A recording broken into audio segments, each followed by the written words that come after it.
Hi all, Christmas exam എടുക്കാറായി. അപ്പോൾ നമുക്ക് ഓരോ ചാപ്റ്ററിൽ നിന്നും ഇമ്പോർട്ടൻ്റ് ആയിട്ടുള്ള കുറച്ച് ക്വസ്റ്റ്യൻസ് ആൻഡ് ആൻസേഴ്സ് ഡിസ്കസ് ചെയ്യാം. അപ്പോൾ ചാപ്റ്റർ നമ്പർ 4, കമ്പ്യൂട്ടർ സയൻസിൻ്റെ ചാപ്റ്റർ നമ്പർ 4 ആണ് ഡിസ്കസ് ചെയ്യുന്നത്.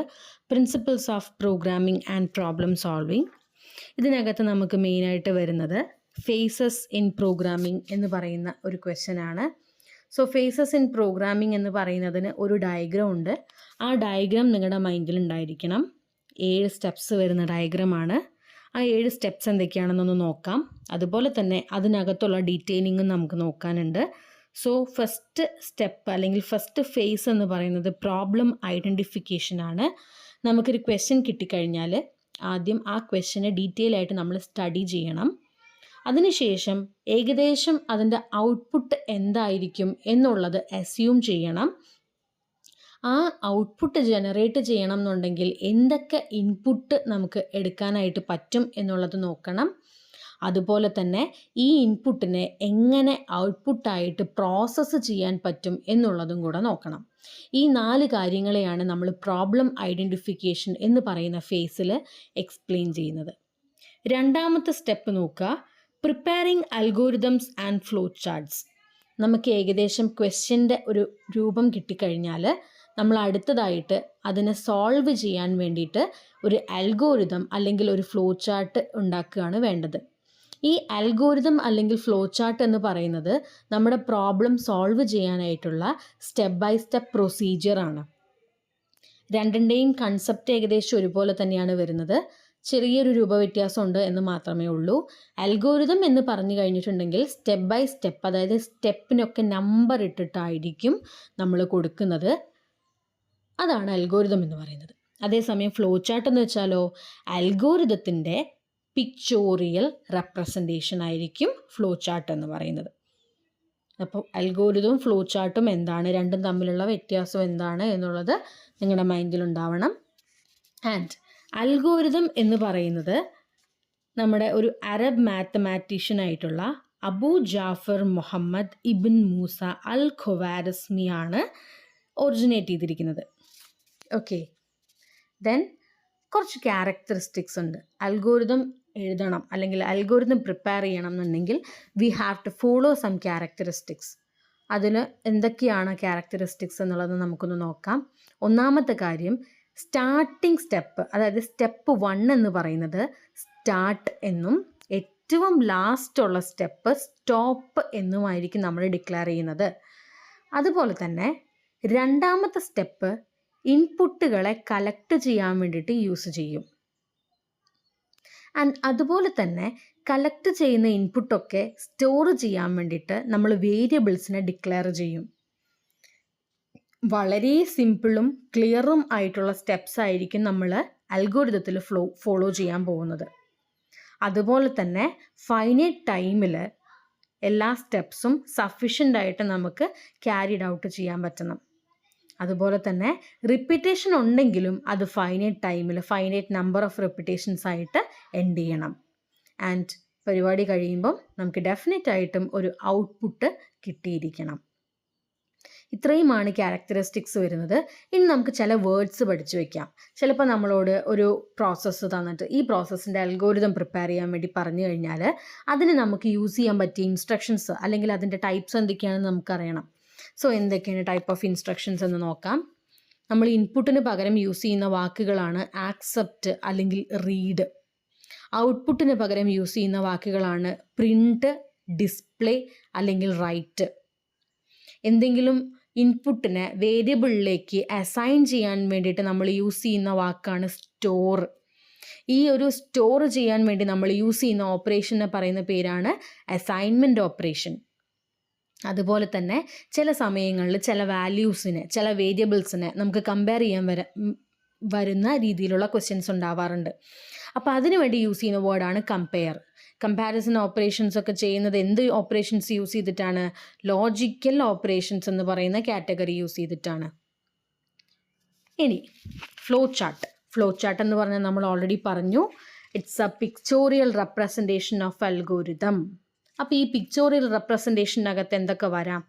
ആ ഓരോ ഇൻസ്ട്രക്ഷൻസിനെയും നമ്മൾ ഒരു സിമ്പലിനകത്താണ് കാണിക്കുക. ഈ ഓരോ സിമ്പലിനെയും നമ്മൾ ആരോ മാർക്സ് യൂസ് ചെയ്തിട്ട് കണക്ട് ചെയ്യണം. അപ്പോൾ സ്റ്റെപ്പ് 1 തൊട്ട് ലാസ്റ്റ് വരെയുള്ള എല്ലാ എലമെൻറ്റ്സും നമ്മൾ ആരോ മാർക്സ് യൂസ് ചെയ്തിട്ട് കണക്ട് ചെയ്തിട്ടുണ്ടായിരിക്കും. അതിനെയാണ് നമ്മളൊരു സീക്വൻസ് ഓഫ് ഓപ്പറേഷൻസ് എന്ന് പറയുന്നത്.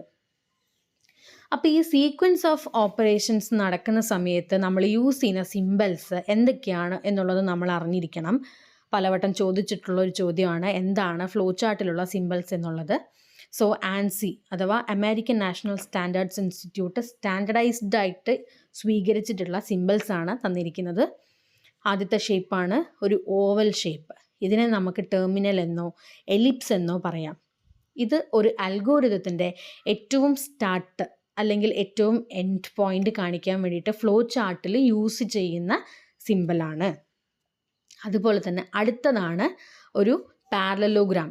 ഈ പാരലലോഗ്രാം യൂസ് ചെയ്യുന്നത് നമ്മൾ ഇൻപുട്ട് സ്റ്റേറ്റ്മെൻറ്റ്സ് ഫ്ലോ ചാർട്ടിൽ മാർക്ക് ചെയ്യാനോ അല്ലെങ്കിൽ ഔട്ട്പുട്ട് സ്റ്റേറ്റ്മെൻറ്റ്സ് മാർക്ക് ചെയ്യാനോ ആണ്. അടുത്തതാണ് റെക്റ്റാങ്കിൾ.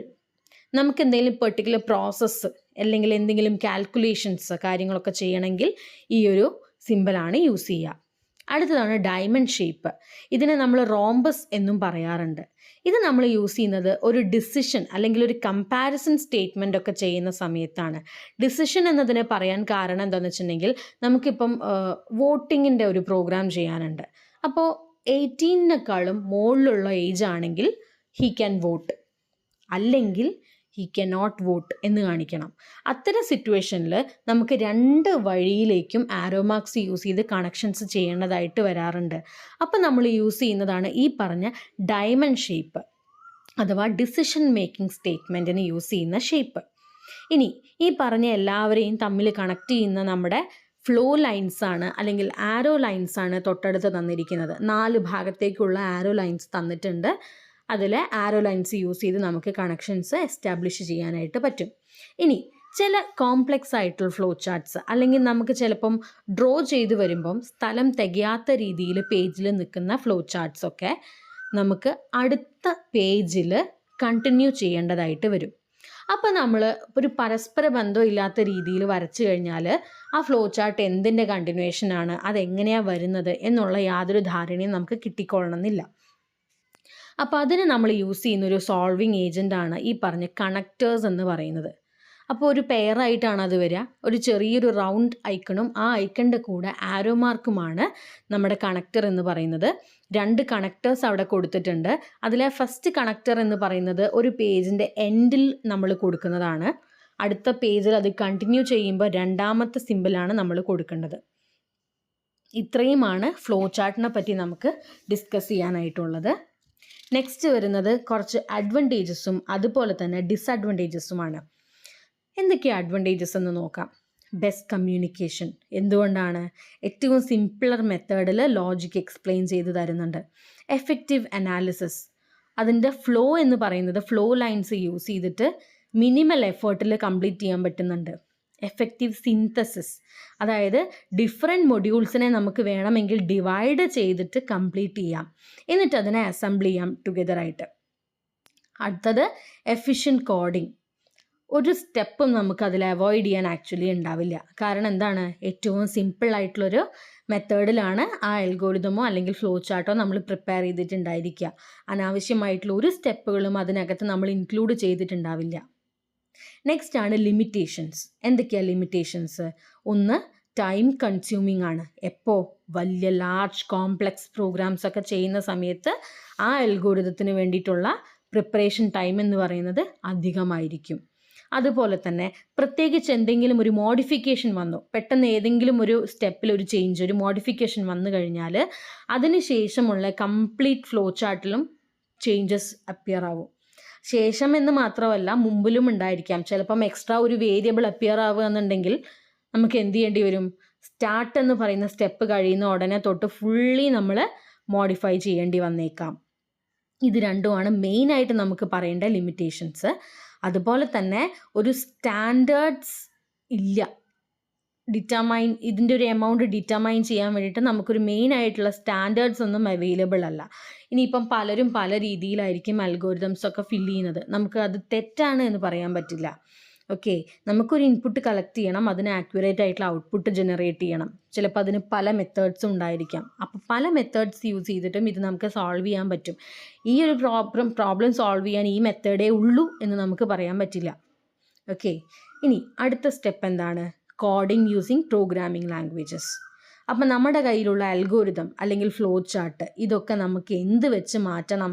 നമ്മുടെ പ്രോഗ്രാമിംഗ് ലാംഗ്വേജ് വെച്ചിട്ട് കോഡായിട്ട് അല്ലെങ്കിൽ ഇൻസ്ട്രക്ഷനായിട്ട് മാറ്റണം. നമ്മുടെ കമ്പ്യൂട്ടറിന് എന്ത് മാത്രമേ മനസ്സിലാവുള്ളൂ? നമ്മൾ കൊടുക്കുന്ന പ്രോഗ്രാമിംഗ് ലൈൻസ് അല്ലെങ്കിൽ ഇൻസ്ട്രക്ഷൻസ് മാത്രമേ മനസ്സിലാകുള്ളൂ.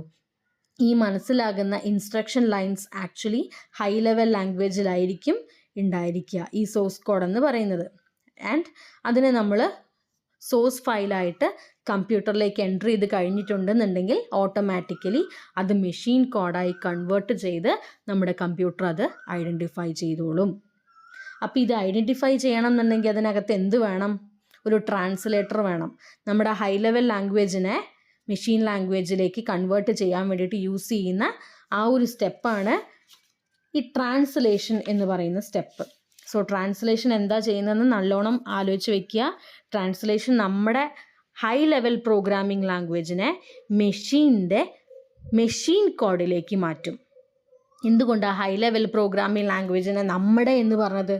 നമ്മുടെ എന്ന് ഉദ്ദേശിച്ചതിന് കാരണം എന്താണെന്ന് വെച്ചാൽ നമ്മുടെ പ്രോഗ്രാമിംഗ് ലാംഗ്വേജസിൽ നമ്മൾ യൂസ് ചെയ്യുന്ന പല കോഡ്സും നമുക്ക് മനസ്സിലാവുന്ന രീതിയിലാണുള്ളത്. ഒരു ഇംഗ്ലീഷ് ലൈക്ക് ആയിരിക്കും അതിലുള്ള കോഡ്സൊക്കെ ഉണ്ടായിരിക്കുക, അല്ലേ?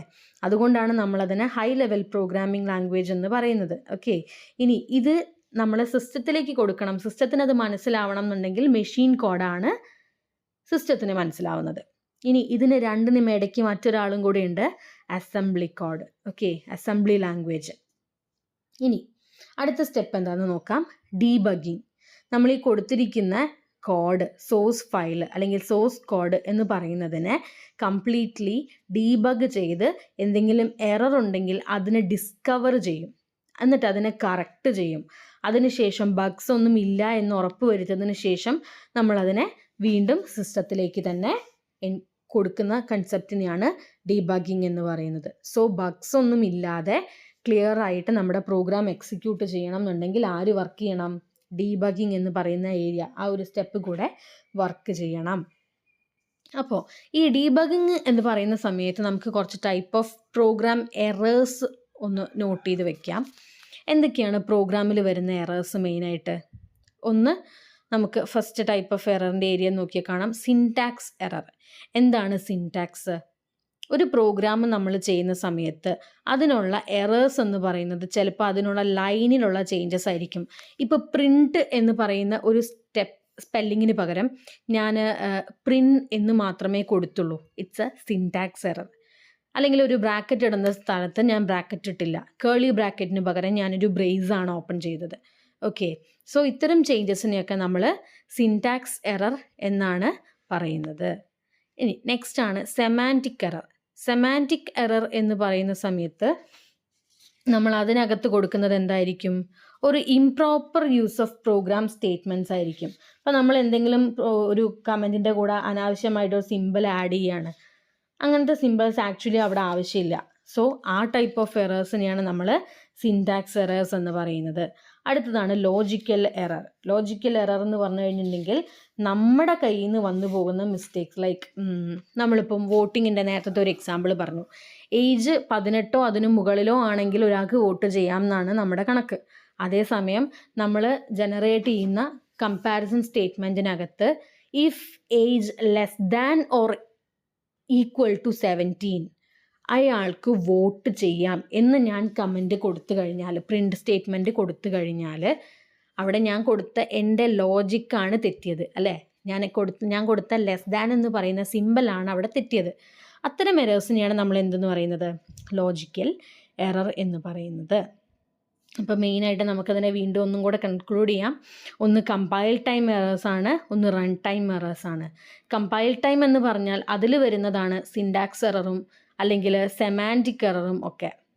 അതേസമയം റൺ ടൈം ആണെങ്കിലോ, റൺ ടൈമിൽ വരുന്ന എററാണ് ഡൈനാമിക് സെമാൻറ്റിക് എറേഴ്സും അതുപോലെ തന്നെ ലോജിക്കൽ എറേഴ്സും. അപ്പോൾ 2 ടൈപ്പ് എറേഴ്സാണ് മെയിൻലി നമ്മുടെ മുമ്പിലുള്ളത്. അതിൻ്റെ കാറ്റഗറീസാണ് syntax error, semantic error and logical error. Next ആണ് എക്സിക്യൂഷൻ ആൻഡ് ടെസ്റ്റിംഗ്. എന്താണ് എക്സിക്യൂഷൻ എന്ന് പറഞ്ഞു കഴിഞ്ഞിട്ടുണ്ടെങ്കിൽ നമ്മൾ ഇതുവരെ ചെയ്തു വെച്ച എല്ലാ പരിപാടിയും കറക്റ്റ് ആണോ എന്ന് നമുക്ക് എക്സിക്യൂട്ട് ചെയ്ത് ടെസ്റ്റ് ചെയ്ത് റിസൾട്ട് കിട്ടണം. ഓക്കെ, ആഫ്റ്റർ ദാറ്റ് ഫൈനൽ സ്റ്റെപ്പിലേക്ക് നമ്മൾ കയറുകയാണ് ഡോക്യുമെൻറ്റേഷൻ. എന്താണ് ഡോക്യുമെൻറ്റേഷൻ എന്ന് പറഞ്ഞു കഴിഞ്ഞിട്ടുണ്ടെങ്കിൽ ഒരു ഇൻറ്റേർണൽ ഡോക്യുമെൻറ്റേഷൻ ആയിട്ടോ എക്സ്റ്റേണൽ ഡോക്യുമെൻറ്റേഷൻ ആയിട്ടോ നമുക്ക് ഈ ഡോക്യുമെൻറ്റേഷനെ കാണാം. ഇൻറ്റേർണൽ ഡോക്യുമെൻറ്റേഷൻ എന്ന് പറഞ്ഞു കഴിഞ്ഞിട്ടുണ്ടെങ്കിൽ നമ്മുടെ സോഴ്സ് കോഡിൻ്റെ ഡോക്യുമെൻറ്റേഷൻ ആണ്. അതേസമയം എക്സ്റ്റേണൽ എന്ന് പറഞ്ഞു കഴിഞ്ഞിട്ടുണ്ടെങ്കിൽ നമുക്കൊരു മാനുവലായിട്ടോ അല്ലെങ്കിൽ യൂസർ മാനുവലായിട്ടോ സിസ്റ്റം മാനുവലായിട്ടോ യൂസർ മാനുവലായിട്ടോ പ്രിപ്പയർ ചെയ്യുന്ന ഡോക്യുമെൻറ്റേഷനെയാണ് എക്സ്റ്റേണൽ ഡോക്യുമെൻറ്റേഷൻ എന്ന് പറയുന്നത്.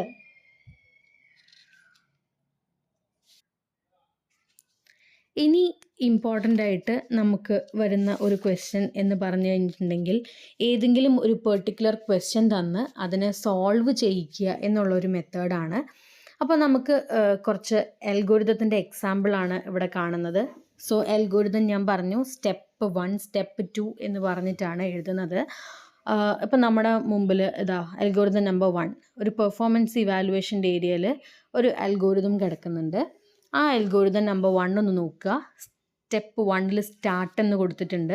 Step 2 input A, B, C. അപ്പം നമുക്ക് 3 വേരിയബിൾസ് ഉണ്ട് A, B, C. സ്റ്റെപ്പ് 3 നമ്മൾ പറഞ്ഞു S is equal to A plus B plus C. അപ്പം നമ്മൾ എന്ത് ചെയ്തു? എയും ബിയും സിയും ആഡ് ചെയ്തിട്ട് അതിൻ്റെ റിസൾട്ടിനെ നമ്മൾ എസ്സിൽ സ്റ്റോർ ചെയ്ത് വെച്ചു. Step 4 average is equal to S/3. അതായത് ആവറേജ് കാണാൻ വേണ്ടിയിട്ട് നമ്മൾ നേരത്തെ ആഡ് ചെയ്തെടുത്ത് വെച്ച സമ്മുണ്ട്. ആ സമ്മിനെ അതിൻ്റെ നമ്പർ കൊണ്ട് ഡിവൈഡ് ചെയ്താൽ മതി. അപ്പം നമുക്ക് സമ്മും നമ്മുടെ കയ്യിൽ കിട്ടിയിട്ടുണ്ട്, അതേപോലെ തന്നെ ആവറേജും കിട്ടിയിട്ടുണ്ട്. ഇനി സ്റ്റെപ്പ് 5 എന്താണെന്ന് നോക്കിക്കേ. Print S, average. അപ്പം നമ്മൾ എന്ത് പ്രിൻ്റ് ചെയ്യാൻ കൊടുത്തു? സമ്മും ആവറേജും പ്രിൻ്റ് ചെയ്യാൻ കൊടുത്തു. അപ്പം നമ്മുടെ പരിപാടി കഴിഞ്ഞു. ദെൻ നമ്മൾ എന്ത് കൊടുത്തു? സ്റ്റെപ്പ് 6 സ്റ്റോപ്പ് എന്ന് കൊടുത്തു. സോ ഇതാണ് ഒരു അൽഗോരിതത്തിൻ്റെ എക്സാമ്പിൾ. ഈ പറഞ്ഞിരിക്കുന്ന സെയിം സ്റ്റെപ്സിനെ നമ്മൾ തൊട്ട് മുകളിൽ എക്സ്പ്ലെയിൻ ചെയ്തിട്ടുള്ള സിമ്പിൾസിനകത്ത് കൊടുത്ത് അതിനെ പരസ്പരം കണക്ട് ചെയ്യുന്നതിനെയാണ് ഫ്ലോ ചാർട്ട്സ് എന്ന് പറയുക. ഓക്കെ, ഇനി ഈ ഭാഗത്ത് നമ്മൾ ഡിസ്കസ് ചെയ്യുന്നത് പെർഫോമൻസ് ഇവാലുവേഷൻ ഓഫ് അൽഗോരിതംസ് ആണ്. എങ്ങനെയാണ് നമ്മൾ ഒരു അൽഗോരിതം ബെസ്റ്റ് ആണോ എന്നുള്ളത് ഫൈൻഡ് ചെയ്യുക?